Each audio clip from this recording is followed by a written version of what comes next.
ഞങ്ങൾ ജനറൽ സർജനെ കാണാൻ ചെയ്തു. അയാൾ പറഞ്ഞു എനിക്കിത് ഓപ്പറേഷൻ ചെയ്യാൻ പറ്റത്തില്ല, കാരണം ഇത് ഇച്ചിരി വലിയ മുഴയാണ്. അപ്പം നിങ്ങളൊരു ഓൺകോളജിസ്റ്റിനെ കാണണം എത്രയും പെട്ടെന്നെന്ന് പറഞ്ഞു. അവർ തന്നെ ഓൺകോളജിസ്റ്റിന് റെഫർ ചെയ്തു. മുഴ ഓപ്പറേഷൻ ചെയ്യാൻ പറ്റാതിരിക്കുന്നതിന് കാരണം അത് ഒരു അയോർട്ടയുടെ വാൽവിനോട് ചേർന്നിരിക്കുക, ഹാർട്ടിനോട് അടുത്തായിരുന്നു. അപ്പോൾ അവർ പറഞ്ഞു അത് ഓപ്പറേഷൻ ചെയ്യുന്നത് റിസ്ക്കാണ്, അപ്പം നിങ്ങൾ ഓങ്കോളജിസ്റ്റിനെ കണ്ട് വേറെ ട്രീറ്റ്മെൻറ്റ് എന്തെങ്കിലും നോക്കാം എന്ന് പറഞ്ഞു. എൻ്റെ പേര് ജാസ്മിൻ മെജോ. ഞാൻ ഓസ്ട്രേലിയയിൽ നിന്ന് വരുന്നു. എനിക്ക് അമ്മ മാതാവ് തന്ന ഒരു വലിയ അനുഗ്രഹത്തിന് നന്ദി പറയാനായിട്ടാണ് ഞാനിവിടെ നിൽക്കുന്നത്. ഞാൻ ഓൺലൈൻ ഉടമ്പടിയാണ് എടുത്തത്. 2022 ഡിസംബർ 8 ആദ്യമായി എൻ്റെ ഹസ്ബൻഡ് എൻ്റെ മകൾക്ക് വേണ്ടി ഓൺലൈൻ ഉടമ്പടി എടുക്കുന്നത്. 4 വർഷം എൻ്റെ മോളെ 3 വയസ്സായപ്പോൾ തൊട്ട് കണ്ണിലൊരു ഒരു കണ്ണ് വളരെ ചെറുതായിട്ടാണ് കാണപ്പെട്ടത്. അപ്പം ഞങ്ങൾ ഡോക്ടറിനെ കണ്ടപ്പോൾ അവർ പറഞ്ഞു ഇത് കുഴപ്പം, MRI ചെയ്തപ്പോൾ അവർ പറഞ്ഞു ഇത് കുഴപ്പമൊന്നുമില്ല, നിങ്ങൾ ജസ്റ്റ് ഒന്ന് ശ്രദ്ധിച്ച് നോക്കിയാൽ മതി, എങ്ങനെ എന്തെങ്കിലും പ്രോഗ്രഷൻ ഉണ്ടാവുന്നുണ്ടോ എന്ന്. കുറച്ച് കഴിച്ച് ലാസ്റ്റ് ഇയറിൽ ഒരു നവംബർ ആയപ്പോഴത്തേക്കും ഞങ്ങൾ നോട്ടീസ് ചെയ്തു അവിടെ കണ്ണ് ചെറുതായിട്ട് വരുന്നു. അത് തന്നെ നെറ്റിയിൽ ഇടത് സൈഡിൽ ഒരു തടിപ്പും തോന്നി. അപ്പോൾ ഞങ്ങൾ വീണ്ടും MRI ചെയ്യാനായിട്ട് ചെന്നപ്പോൾ ഡോക്ടർ MRI റിപ്പോർട്ടിൽ പറഞ്ഞു അവൾക്ക് മെനിഞ്ചിയോമ ആണെന്ന്, ഒരു കൈൻഡ് ഓഫ് ട്യൂമർ ആണെന്ന്. അപ്പം ഞങ്ങളാകെ തളർന്നു പോയി. അപ്പം ഞങ്ങൾക്ക് കൃപാസനത്തെക്കുറിച്ച് 2 വർഷം മുമ്പേ അറിയാമായിരുന്നു എൻ്റെ മദർ ഇൻ ലോ വഴി. പക്ഷേ അത്ര വിശ്വാസമൊന്നും ഉണ്ടായിരുന്നില്ല. ഞാൻ ഓർത്തു മാതാവ് എല്ലായിടത്തും ഉണ്ടല്ലോ, അപ്പോൾ പിന്നെ അങ്ങനെ പ്രാർത്ഥിച്ചാൽ മതിയെന്ന് കരുതി ഞാൻ ഉടമ്പടിയെക്കുറിച്ചൊന്നും ഇവിടെ വരുന്നതിനെക്കുറിച്ചൊന്നും ഞാൻ ആഗ്രഹിച്ചിരുന്നില്ല. പക്ഷേ അന്ന് ആ റിപ്പോർട്ട് അങ്ങനെ വന്നതിന് ശേഷം എൻ്റെ ഹസ്ബൻഡ് ഓൺലൈൻ ഉടമ്പടി എടുത്തു. ഡിസംബർ 8 2022 അത് ഞങ്ങൾ കുടുംബ പ്രാർത്ഥനയൊന്നും, ക്രിസ്ത്യാനികളാണെങ്കിലും ഞങ്ങൾ കുടുംബ പ്രാർത്ഥനയൊന്നും അങ്ങനെ റെഗുലറായിട്ട് ചെല്ലാറുണ്ടായിരുന്നിട്ടില്ല. ഡ്യൂട്ടി ഞങ്ങൾക്ക് 2 പേർ നേഴ്സ് പ്രൊഫഷനാണ്. അപ്പോൾ അതുകൊണ്ട് ടയേർഡായിട്ട് വരും, റെഗുലറായിട്ടൊരു പ്രാർത്ഥന ഉണ്ടായിരുന്നില്ല. ഇതിന് ഉടമ്പടി എടുത്തതിന് ശേഷം ഞങ്ങൾ റെഗുലറായിട്ട് കുടുംബ പ്രാർത്ഥന ചെല്ലാൻ തുടങ്ങി. ഈ പ്രത്യക്ഷീകരണ പ്രാർത്ഥനയും ഉടമ്പടി പ്രാർത്ഥനയും ചെല്ലാൻ തുടങ്ങി. അപ്പോൾ ഈ ഉടമ്പടി പ്രാർത്ഥന വൈകിട്ട് ചെല്ലുന്ന സമയത്തും ഹസ്ബൻഡ് ചെല്ലും, പക്ഷെ ഞാൻ അതിൽ ഒരു അംഗമായിട്ട് കൂടെ നിൽക്കുമെന്നല്ലാതെ എനിക്ക് വലിയ വിശ്വാസം ഉണ്ടായിരുന്നില്ല. അത് കഴിഞ്ഞ് കുറേ കഴിഞ്ഞ് ഒരു 2 ആഴ്ച കഴിഞ്ഞപ്പോൾ എനിക്ക് എൻ്റെ സ്വപ്നത്തിൽ പക്ഷെ കുറേ 100 കൊന്തയൊക്കെ ചെല്ലുമായിരുന്നു ഇതറിഞ്ഞതിന് റിപ്പോർട്ട് വന്നതിന് ശേഷം. എന്നിട്ട് പക്ഷേ ഈ പ്രാർത്ഥനയോട് വലിയ താല്പര്യം തോന്നിയിരുന്നില്ല. ഒരു 2 ആഴ്ച കഴിഞ്ഞ ശേഷം പ്രാർത്ഥന ചെല്ലി ഞാൻ ഉറങ്ങാൻ കിടന്നപ്പം എനിക്ക് മാതാവിനെ സ്വപ്നം കണ്ടു. അത് 1-2 മാതാവൊന്നുമില്ല, ഒരു 5-8 രൂപത്തിലുള്ള വലിയ മാതാവിൻ്റെ രൂപങ്ങൾ സ്വപ്നത്തിൽ വന്നു. ഞാൻ പെട്ടെന്ന് ചാടി എഴുന്നേറ്റ് ഞാൻ അപ്പം തന്നെ തോന്നി മാതാവ് എന്നെയും വിളിക്കുകയായിരിക്കും ഉടമ്പടി എടുക്കാനെന്ന് കരുതി. എന്നിട്ട് രാവിലെ ഞാൻ എൻ്റെ ഹസ്ബൻഡിനോട് പറയാനുള്ള ചമ്മൽ കൊണ്ട് ഞാൻ തന്നെ കയറി ഓൺലൈനിൽ ലൈറ്റ് ക്യാൻഡിൽ പ്രയർ റിക്വസ്റ്റ് ആദ്യം എടുത്തു. ഉടമ്പടി എടുക്കണേ എങ്ങനെയാണെന്ന് എനിക്ക് അറിയില്ലായിരുന്നു. പക്ഷെ ഞാൻ ഉടമ്പടി എടുത്തു. പക്ഷേ എനിക്ക് കൺഫർമേഷൻ ഇമെയിൽ ഒന്നും കിട്ടിയില്ല. അപ്പം ഞാൻ വിചാരിച്ചു ഓൺലൈൻ ഉടമ്പടി ആയി എന്ന് കരുതി ഞാനും ഉടമ്പടിയിലെ കാര്യങ്ങളെല്ലാം പാലിച്ച് പ്രാർത്ഥിച്ച് എല്ലാം പ്രാർത്ഥന ചെല്ലാൻ, നല്ല ആക്റ്റീവായിട്ട് പ്രാർത്ഥന ചെല്ലാൻ തുടങ്ങി. അതിൽ ഉടമ്പടി കാര്യങ്ങളിൽ പറഞ്ഞിരിക്കുന്ന പോലെ എല്ലാ ദിവസവും ഞായറാഴ്ചകളിൽ റെഗുലറായിട്ട് പള്ളിയിൽ പോകാൻ തുടങ്ങി. 2 ആഴ്ച കൂടുമ്പോൾ കുമ്പസാരിക്കും. പിന്നെ കാരുണ്യ പ്രവൃത്തികൾ ചെയ്യാം. അതായത് നാട്ടിൽ ഞാനൊരു അനാഥാലയത്തിലേക്ക് എല്ലാ മാസവും അവർക്കൊരു നേരത്തെ ഭക്ഷണം, അതിനുള്ള സഹായങ്ങൾ ചെയ്യും. അങ്ങനെ എന്നെക്കൊണ്ട് പറ്റുന്ന രീതിയിൽ ഞാനും കാരുണ്യ പ്രവൃത്തികളും അല്ലാതെ എന്നെ തന്നെ വിശുദ്ധീകരിച്ചു. കുടുംബത്തിലാണെങ്കിലും കുറേ ഐക്യവും പെട്ടെന്ന് ദേഷ്യം വരുന്ന സ്വഭാവമൊക്കെ ആയിരുന്നു എനിക്ക്. അതെല്ലാം മാറി. പിന്നെ ഞങ്ങൾ റെഗുലറായിട്ട് പ്രാർത്ഥിക്കാൻ തുടങ്ങി. ഞങ്ങൾ നേഴ്സുമാരാണെങ്കിലും ഞങ്ങൾ 4 ദിവസമെങ്കിലും ആഴ്ചയിൽ ടൈം കണ്ടെത്തി പള്ളിയിൽ പോകാൻ തുടങ്ങി. അതെല്ലാം കഴിഞ്ഞ് ഇരിക്കുമ്പോൾ കൊച്ചിന് വീണ്ടും വയറ്റിൽ കോൺസ്റ്റിപ്പേഷൻ വന്നു പെട്ടെന്ന്. അപ്പോൾ ഞങ്ങൾ തലയുടെ സ്കാനിങ്ങിൽ MRIയിൽ ഇങ്ങനെ മെനിഞ്ചോമയാണെന്ന് പറഞ്ഞു. പിന്നെ കോൺസ്റ്റിപ്പേഷനായി. അപ്പോൾ ഡോക്ടറിനെ കണ്ടപ്പോൾ ഡോക്ടർ പറഞ്ഞു എക്സ്റേ എടുത്ത് നോക്കണമെന്ന്. എക്സ്റേ എടുത്തപ്പോൾ അതിനകത്ത് ഒരു സിസ്റ്റ് പോലെ കണ്ടു റൈറ്റ് സൈഡ് കിഡ്നിയുടെ മുകളിൽ. അപ്പോൾ അവർ പറഞ്ഞു സ്കാൻ ചെയ്യണമെന്ന്. സ്കാൻ ചെയ്തപ്പോൾ അതിനകത്തുണ്ടായിരുന്നു, അവർ പറഞ്ഞു ഇതൊരു ട്യൂമറാണ്, 8 സെൻറ്റിമീറ്റർ ഉണ്ട്. അപ്പോൾ അങ്ങനെ അതുകൊണ്ട് നിങ്ങൾ സ്പെഷ്യലിസ്റ്റിനെ കാണണമെന്ന് പറഞ്ഞു. അപ്പം ഞങ്ങൾ ബ്രെയിനിലുള്ള ഈ മുഴ കാരണം ഞങ്ങൾ ന്യൂറോ സർജനെ കാണാൻ വേണ്ടി പോയപ്പോൾ ഞാൻ ഈ റിപ്പോർട്ടും കൊണ്ടുപോയി സ്കാനിങ്ങിൻ്റെ. അപ്പോൾ ഡോക്ടറെ കാണിച്ചപ്പോൾ പറഞ്ഞു ഈ റിപ്പോർട്ട് കണ്ടിട്ട് നിങ്ങൾ ആദ്യം കാണേണ്ടത് ഒരു പീഡിയാട്രിക് ജനറൽ സർജനെയാണ്. അതൊരു 8 സെൻറ്റിമീറ്റർ ഉള്ളൊരു മുഴയായിരുന്നു. അപ്പം ഞങ്ങൾക്ക് ന്യൂറോ സർജൻ തന്നെ ജനറൽ സർജനെ റെഫർ ചെയ്തു. അപ്പോൾ ഞങ്ങൾ പെട്ടെന്ന് തന്നെ ഒരു 2 ദിവസം കഴിഞ്ഞപ്പോൾ തന്നെ അപ്പോയിൻമെൻറ്റ് കിട്ടി. ഞങ്ങൾ ജനറൽ സർജനെ കാണാൻ ചെയ്തു. അയാൾ പറഞ്ഞു, എനിക്കിത് ഓപ്പറേഷൻ ചെയ്യാൻ പറ്റത്തില്ല, കാരണം ഇത് ഇച്ചിരി വലിയ മുഴയാണ്. അപ്പം നിങ്ങളൊരു ഓൺകോളജിസ്റ്റിനെ കാണണം എത്രയും പെട്ടെന്നെന്ന് പറഞ്ഞു.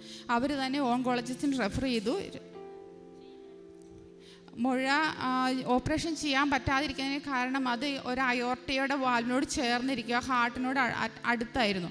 അപ്പോൾ അവർ പറഞ്ഞു അത് ഓപ്പറേഷൻ ചെയ്യുന്നത് റിസ്ക്കാണ്, അപ്പം നിങ്ങൾ ഓങ്കോളജിസ്റ്റിനെ കണ്ട് വേറെ ട്രീറ്റ്മെൻറ്റ് എന്തെങ്കിലും നോക്കാം എന്ന് പറഞ്ഞു. അപ്പോൾ ഓങ്കോളജിസ്റ്റിനെ ചെന്ന് കണ്ടപ്പോൾ അവർ പറഞ്ഞു, ഇത് പെട്ടെന്ന് നമുക്ക് ബയോപ്സി ചെയ്യണം, കണ്ണിൻ്റെ മുകളിൽ നിന്നുള്ള ബയോപ്സിയും പിന്നെ ബോണിലേക്കുള്ള ബോൺ മാരോയും ചെയ്ത് നോക്കാം. അത് മിക്കവാറും മാലിഗ്നൻ്റ് ആവാനാണ് ചാൻസ്, കാരണം രണ്ട് സ്ഥലത്ത് സിസ്റ്റ് കണ്ടതുകൊണ്ട്.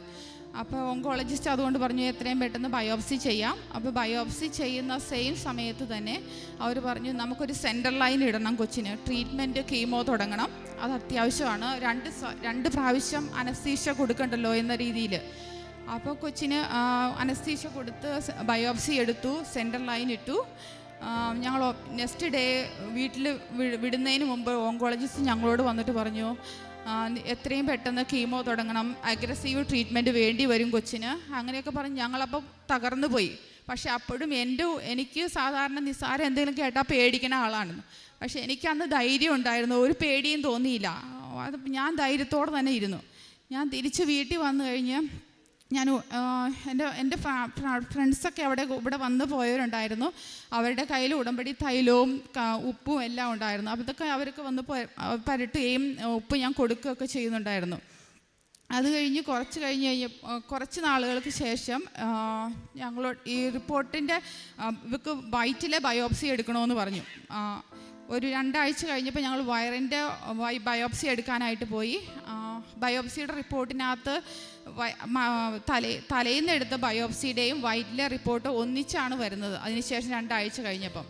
അപ്പോൾ ആ റിപ്പോർട്ട് വന്നപ്പം അതിനകത്ത് റിപ്പോർട്ടിൽ ഒരു കുഴപ്പവും ഉണ്ടായിരുന്നില്ല. പക്ഷേ ഡോക്ടർമാർ പറഞ്ഞു സെൻട്രൽ ലൈൻ അവിടെ കിടക്കട്ടെ, ഇൻ കേസ് എന്തെങ്കിലും ആവശ്യം വന്നാലോ ഇനി വീണ്ടും ഫോളോ അപ്പ് സ്കാൻ ചെയ്തുകൊണ്ടിരിക്കണം എന്ന് പറഞ്ഞു. അപ്പം എൻ്റെ പ്രാർത്ഥന കൊച്ചിന് ബയോപ്സി റിപ്പോർട്ടിൽ എല്ലാം നെഗറ്റീവാണ്, ക്യാൻസറിൻ്റെതായ ഒരു സെല്ല് പോലും ഉണ്ടായിരുന്നില്ല, എല്ലാം നോർമലായിരുന്നു, എല്ലാ ട്യൂമേഴ്സും കാൽസിഫൈഡ് ആയിട്ടിരുന്നു. അതായത് ഇരുന്ന് പഴകി ഇങ്ങനെ അത് സെല്ലൊന്നുമില്ല, നോർമൽ ജസ്റ്റ് ഒരു ട്യൂമറായിരുന്നു.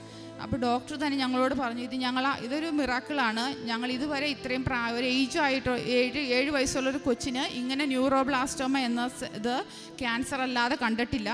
ഇത് ചെറിയ പിള്ളേർക്കുണ്ടാകും, പക്ഷേ അതൊരു 2-3 വയസ്സ് കഴിയുമ്പം തന്നെ അത് മാറിപ്പോകും. പക്ഷേ ഇവളിത് 7 വയസ്സായപ്പം ഇതിങ്ങനെ മാറിപ്പോയി. അവരുടെ ശരീരത്തിലുണ്ട് ഈ ട്യൂമർ, പക്ഷേ അത് ആക്റ്റീവ് അല്ല, ഒരു ക്യാൻസർ സെല്ലും അല്ല എന്ന് പറഞ്ഞു. പക്ഷേ സെൻറ്റർ ലൈൻ ഇട്ടുകൊണ്ടുകൊണ്ട് എൻ്റെ കൊച്ചിന് സ്കൂളിൽ വിടാൻ എനിക്ക് പേടിയായിരുന്നു. കാരണം ഈ ലൈൻ ഹാർട്ടിലേക്ക് ഡയറക്റ്റ് അറ്റാച്ച്ഡ് ആയതുകൊണ്ട് കൊച്ച് കളിക്കുമ്പോഴൊക്കെ ഇവളൊക്കെ വേറെ ഒരു സിംറ്റംസ് ഒന്നുമില്ല. അപ്പം ആക്റ്റീവായിട്ട് കളിക്കുകയും ഓടി ചാടി ചെറുക്കുമ്പോൾ ഞാൻ കൊച്ചിനെ റെസ്ട്രിക്റ്റ് ചെയ്യും, അതൊന്നും ചെയ്യരുത്, പേടിച്ച് അങ്ങനെ പറയണേ. അപ്പം ഞാൻ പ്രാർത്ഥിച്ചു, എൻ്റെ ദൈവമേ എൻ്റെ കൊച്ചിന് സ്കൂളിൽ പോകാൻ പറ്റുന്നില്ല, 2-3 മാസം സ്കൂളിൽ വിട്ടില്ല. അപ്പം ഞാൻ പ്രാർത്ഥിച്ചു, മാതാവേ എൻ്റെ കൊച്ചിൻ്റെ ഒരാവശ്യമില്ലാതെ എൻ്റെ കൊച്ചിൻ്റെ ചങ്കത്ത് സെൻട്രൽ ലൈൻ കിടക്കുന്നു, അതൊന്ന് എടുത്തു മാറ്റണം എത്രയും പെട്ടെന്ന്. പെട്ടെന്ന് ഒരു ദിവസം കൊച്ചിന് ഇൻഫെക്ഷൻ വന്നു, ചെസ്റ്റ് ഇൻഫെക്ഷൻ. ഇതിങ്ങനെ എടുത്ത് പ്രാർത്ഥിക്കുന്നതിന് മുമ്പ് ഞാൻ വേറൊരു സ്വപ്നം കണ്ടു. അത് എനിക്കറിയില്ല, റോം പോലെയുള്ളൊരു സ്ഥലം, ഞാനും എൻ്റെ മമ്മിയും കൂടി അവിടെ നിൽക്കുന്നു. എൻ്റെ മമ്മി മരിച്ചു പോയതാണ്, പക്ഷേ ഞങ്ങൾ രണ്ടും അവിടെ നിൽക്കുകയാണ്. അപ്പം ഒരു ഈശോയുടെ കുരിശി തൂങ്ങിയ രൂപം ഞാൻ എൻ്റെ സ്വപ്നത്തിൽ അവിടെ കാണുക. ഞാൻ പക്ഷേ ഉച്ചയ്ക്കാണ് കാണുന്നത്, ഉച്ചയ്ക്ക് കൊന്ത ചെല്ലിയിട്ട് ഞാൻ പോയി കിടന്നപ്പോഴാണ് ഈ സ്വപ്നം കണ്ടത്. ഈശോയുടെ കുരിശി തൂങ്ങിയ രൂപത്തിൻ്റെ ഉള്ളിൽ നിന്ന് മാതാവ് ഇങ്ങനെ പൊങ്ങി വരുന്നു. അതിനുശേഷം മാതാവ് ഇങ്ങനെ പറന്ന് വരുന്നു, അടുത്തേക്ക് വരിക. അപ്പം ഞങ്ങൾ നോക്കുമ്പോൾ മാതാവ് വന്ന് ആ റൂമിൻ്റെ പോലെയുള്ളൊരു പള്ളിയുടെ സ്റ്റാച്ചുവിലേക്ക് ആ മാതാവ് പോവുക. അപ്പം ഞാനിങ്ങനെ ഫോണിൽ ആ മാതാവിൻ്റെ ഫോട്ടോ പകർത്താൻ വേണ്ടി ഒത്തിരി ശ്രമിച്ചു, എനിക്ക് കിട്ടുന്നില്ല. അപ്പം ഞാൻ എൻ്റെ മമ്മിയോട് പറയുക, മാതാവിനെ എനിക്ക് ആ ഫോട്ടോ പോലും ഒന്നും എടുക്കാൻ പറ്റുന്നില്ല, മാതാവിനെ കിട്ടുന്നില്ല ഫോണിലെന്ന് പറഞ്ഞു. അപ്പം മമ്മി പറഞ്ഞു സാരമില്ല, നമുക്ക് കിട്ടത്തില്ലെന്ന് പറഞ്ഞു. അത് കുറച്ച് കഴിഞ്ഞ് കഴിഞ്ഞപ്പോൾ ഞാൻ മാതാവ് തിരിച്ച് ആ സ്റ്റാച്ചുവിൽ നിന്ന് ഇറങ്ങി തിരിച്ചു പോയി. അപ്പം ഞാൻ അവിടെ കിടന്ന് കരയുക സ്വപ്നത്തിൽ. എന്നിട്ട് മാതാവ് എൻ്റെ അടുത്തേക്ക് വന്ന് ഒരു വലിയ ഉടുപ്പ്, മാതാവിൻ്റെ ഒരു വെള്ള ഡ്രസ്സ് വലുത് എൻ്റെ മുമ്പിൽ ഇങ്ങനെ വെച്ചിട്ട് മാതാവ് പോയി. പക്ഷെ അതിൻ്റെ അതർത്ഥം എന്താണെന്നോ ഒന്നും എനിക്കറിയില്ല. പക്ഷെ അന്ന് തൊട്ട് ഭയങ്കര ധൈര്യമായിരുന്നു. ഞാൻ വിചാരിച്ചു എൻ്റെ കൊച്ചിനൊരു പുതിയ ജീവൻ നൽകുന്നതായിരിക്കുമെന്ന്.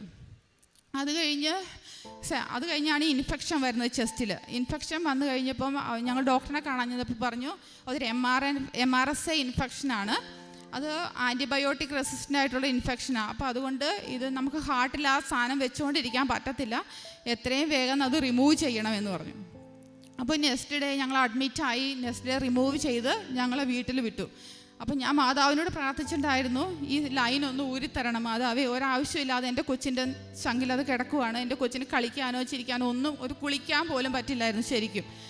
അപ്പോൾ അത് മാറിക്കിട്ടി. അതിനുശേഷം എല്ലാ ബയോപ്സി റിപ്പോർട്ടും നെഗറ്റീവായി. പക്ഷേ ഡോക്ടർ പറഞ്ഞു എല്ലാ 3 മാസം കൂടുമ്പോഴും നിങ്ങൾ സ്കാൻ ചെയ്തുകൊണ്ടിരിക്കണം, കാരണം ഇത് എന്തെങ്കിലും വളർച്ചകൾ ഉണ്ടാകുന്നുണ്ടോ, എന്തെങ്കിലും വേറെ എവിടെയെങ്കിലും ഈ സെല്ല് വളരുന്നുണ്ടോ എന്നറിയാൻ വേണ്ടി. പക്ഷേ 3 പ്രാവശ്യം അതിനുശേഷം ഞങ്ങൾ MIBG എന്ന സ്കാൻ ചെയ്തു. എല്ലാ റിപ്പോർട്ടിലും നോർമലായിട്ടാണ് വന്നത്. ഞങ്ങൾ മാതാവ് തന്ന എല്ലാ അനുഗ്രഹത്തിനും 1000 നന്ദി പറയാനാണ് ഞങ്ങളിവിടെ വന്നത്. 1000 നന്ദി. ഇതിനു മുമ്പ് ഞങ്ങളുടെ മദറിലോ ഇവിടെ വന്ന് ഉടമ്പടി എടുത്തിട്ടുണ്ടായി. കൊച്ചിനിങ്ങനെയാണെന്ന് അറിഞ്ഞപ്പോൾ വന്ന് ഉടമ്പടി എടുത്തിട്ടുണ്ടായിരുന്നു. എൻ്റെ ഹസ്ബൻഡ് ഉടമ്പടി എടുത്തു, ഞാൻ ഉടമ്പടി എടുത്തായിരുന്നു ജനുവരിയിൽ. അതിനുശേഷം ഞാൻ ഓൺലൈൻ പുതുക്കി. ഇപ്പം ഞാൻ 3ാമത്തെ എൻ്റെ ഉടമ്പടി പുതുക്കേണ്ട ദിവസമായിരുന്നു ഇന്ന്. പക്ഷേ ഇന്ന് ഞാൻ വന്ന് തീർത്ഥാടന ഉടമ്പടി എടുത്തിട്ട്